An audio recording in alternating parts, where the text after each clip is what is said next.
All right, MrSotko here, and welcome to an introduction of Wargame Red Dragon. And this is for anybody that is just now joining Wargame Red Dragon, as there is a big Steam sale going on. So I expect that there's going to be a lot of people buying the game and a lot of people not really knowing what's going on. Wargame Red Dragon is an RTS, as you probably have seen, but it is a very hard RTS. It has sort of a high learning curve, and I just wanted to throw out a few tips and tricks about the game and just tell you guys a few things about an introduction of Wargame and how you're supposed to get into it, if you will. Now, this video here doesn't have any gameplay footage in it, but my YouTube channel has about 80 or 90 gameplay videos of Wargame Red Dragon. I cast games as well with really high level players, including myself sometimes.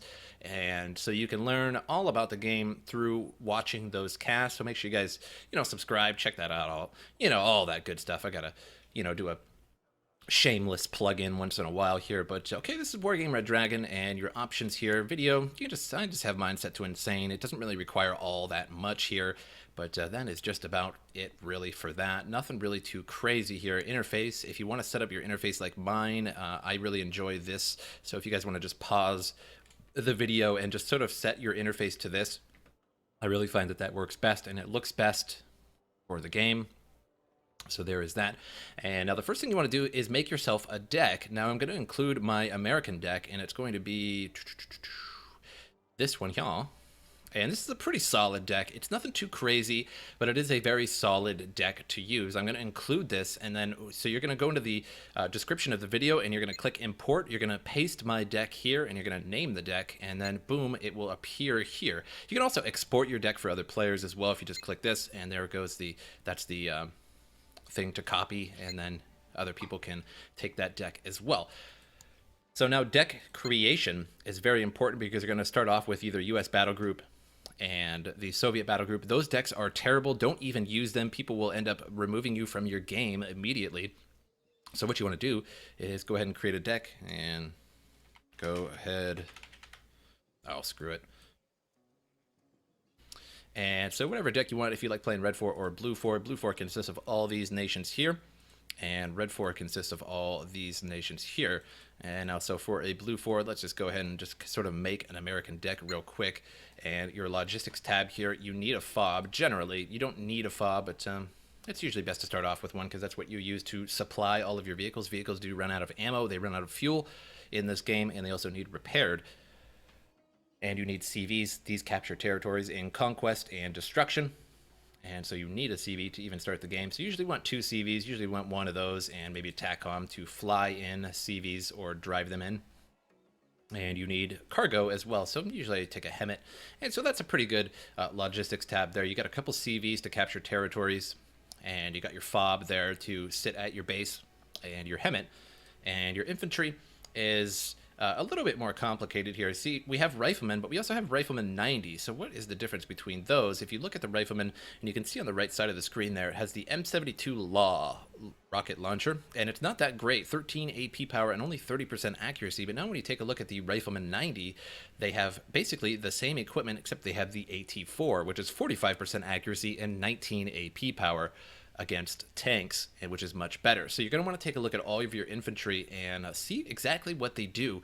The difference between the 90s and the non-90 version of infantry is usually that they have a better rocket launcher. As you can see, the light riflemen use the M47 Dragon, and the light rifleman 90 use the Super Dragon, which is just better. So you want to take a look at their stats and see what these all do. The SMAW are excellent at taking out both infantry and tanks, and US Marines are expensive, but they come in very excellent things like the LVTP, and you can see that all infantry also come in something like the Bradley here, or they come in a Huey, or just an armored vehicle, or even just a Humvee. Now, wheeled vehicles are faster than tracked vehicles, which is sort of obvious, and the LVT-7A1 here is very, very good. You can see it has 40 millimeter frags and the 50 cal on it, which is very, very good. Now, the support tab, you have your chaparral for anti-air. This is where your anti-air and your mortars and artillery are. The mortars and artillery are pretty self-forward, pretty straightforward, if you will. The Avenger here fires stingers, and it can fire on the move. With that stabilizer, that means that they can fire on the move. And so you're going to want to take a look at all of those. Now, the difference between some things here, the Chaparral is not radar guided, but you can see the Hawk is radar. It says radar right there. And that means that if any planes come along with seed missiles, any anti-radar jets, things like that, will fire automatically on your Hawk because it is radar guided, but your Chaparral is not. So anything that tries to fire on radar will not even see the Chaparral.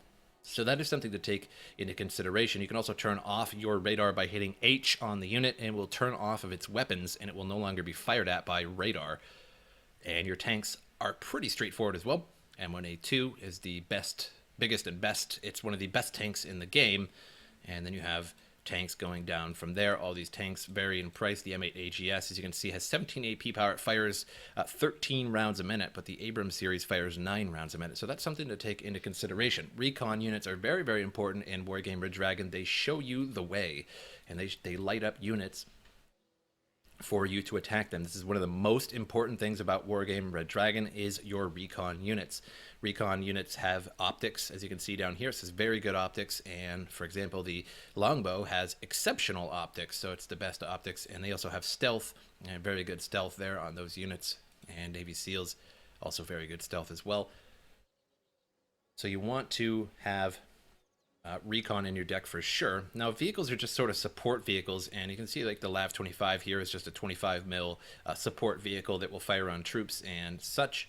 The CS is one of the best support vehicles in my opinion. It fires a 20 millimeter Vulcan at hyper speed, basically 818 rounds a minute at anything that gets nearby. And there's also rocket launchers and stuff, so you'll want to put that in your deck according as well. And helicopters are pretty straightforward as well. DAPs are anti-air helicopters with stingers. The Super Cobra is also an anti-air helicopter, but it fires equally as well on the ground. So you can want to take a look at all of those stats as well. Now your air tab, I like to have one air to ground, so it'd be like your Thunderbolt here, and that is air to ground. That takes out tanks. I like to have a seed plane, so that would be a Raven that takes out radar-based anti-air to allow the way for other tanks. You're going to want a bomber, which is pretty much like the Nighthawk. It drops a double paveway missiles for 20 HE power each. And that's all it does is just bomb units, and you just hit T where you want it to bomb, and it will drop bombs there, or you can click on the unit as well.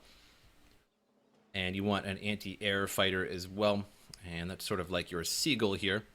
And that is an ASF. We'll go after other air units, and another regular bomber here would be the Deagle. Drops big ass bombs on your opponent. Also there is napalm units as well, and this drops napalm all over the place, which stops troops in their tracks, burns them alive, also creates line of sight. Now your naval tab, you'll have to figure this out yourself because nobody ever uses navy in this game. So really don't worry about it for the most part. But as you can see, all these units, you'll definitely want to make a naval tab just in case you go onto a game with naval in it. But most of the time, again, there's just no navy because navy kind of honestly sucks in this game. So there is that. So there is deck creation. And again, look in the description of the video for my American deck, which is this one here. And you guys can check that out and see how you like that. And so it's a very nice starting deck, and you can change it as you will. And now joining a game is somewhat odd. You'll see that this here is Conquest with the flag, and then this is Destruction. In a Destruction game, all of your units are worth points, and your opponent is worth points as well. So all the units that you kill give you a certain amount of points based on how much those units actually cost to begin with for your opponent. And when you reach a certain amount of points, your team wins. Now, Conquest is sort of the same thing, except you actually have to capture territories, and by capturing those territories, you will gain points slowly over time, and then if you gain the maximum amount of points, you win the game, or if the time ends up running out before then, you win the game if your points are higher than your opponent's. And now, so joining a game is a little interesting because you don't want to join a game that shows players that are too good. So let me join a game here. And so you want to do, first thing you want to do is you want to check out your opponents here. If you want to view the profile, 61% win ratio, 26% ratio, and 25% ratio. So this would be a good game to join if you were just starting out, because these players really aren't a stomp squad or anything like that. to switch, you just go up here and you switch your decks out that you want, and then you will begin the game. So that is pretty much, in a nutshell, Wargame Red Dragon. So the most important things is your deck creation, which you will go through and you will do trial and error every time. If you find out one unit doesn't work for you so well, then you just switch it out with another one. And then joining games, you really have to watch out because a lot of games are simply stomp squad. So you kind of want to maybe make a game and, you know, like maybe a 2 versus 2 and they just call it noobs only or something like that. And then when the people join, if they join with a very high win ratio, then you will want to obviously kick those people and try and just get a nice noob game for yourself. Now you can be in a lobby and obviously look around at the multiplayer tab and then just return to the lobby, or you can just actually leave the lobby and find a different game. So I prefer conquest games, but destruction games are okay too. So, and there's also a TeamSpeak server. It is called, let me just type it over here, projectawesome.net. Type that into TeamSpeak as the server address, and that is pretty much the official Wargame TeamSpeak, and I am on that all the time whenever I'm playing. And you can get some help from anybody there. Some people don't want to play with a noob, but you got to understand that, of course, they just want to win. But a lot of people are willing to help you out regardless. But I hope that this video helps you guys out a little bit, at least in learning what do I do at the beginning, because I think one of the main problems of Wargame Red Dragon is what do I do with these decks.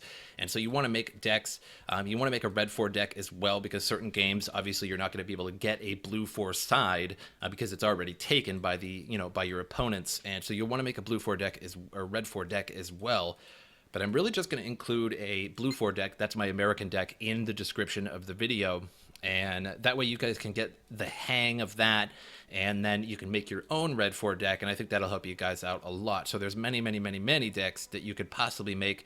Also, one real quick thing here is that when you're making a deck, you can also make it an era, and you can only make units before that era, and you get a bonus for that, and you can make a specialized deck as well. So if you do armored, all your units gain +2 veterancy. So when you make a tank, you can actually choose in any deck if you want just 12. See, if I want this Brennus here, say I want that tank there, if I click on that, then I can look over here and I can either make 12 veteran units or I can make 8 elite ones. So that means I only get 8 in that card to use during that game, but they're elite. And you can see what happens when they're elite. You can see just by the tooltip there that they gain accuracy. They're just pretty much a better unit overall when you elite units. You can do that with any deck as well, and we'll just take a look at that real quick. And we'll just make an American deck here real quick. So you can just take these infantry here, like for example these riflemen, and you can have either 22 trained riflemen or 18 hardened riflemen. And so you can make sure you want to do that as well. You want to experiment with that. You get less units, but they are better units overall. So you want a sort of a mix of those. But I hope this video helped you out a little bit. And check out my channel for all of my replay casts for some high-level gameplay, so you can see what higher-end players do with this game, how they react, what they build, when they build it. And so take a look at that and learn from those videos. But I hope you guys enjoyed it, and I will see you guys next time.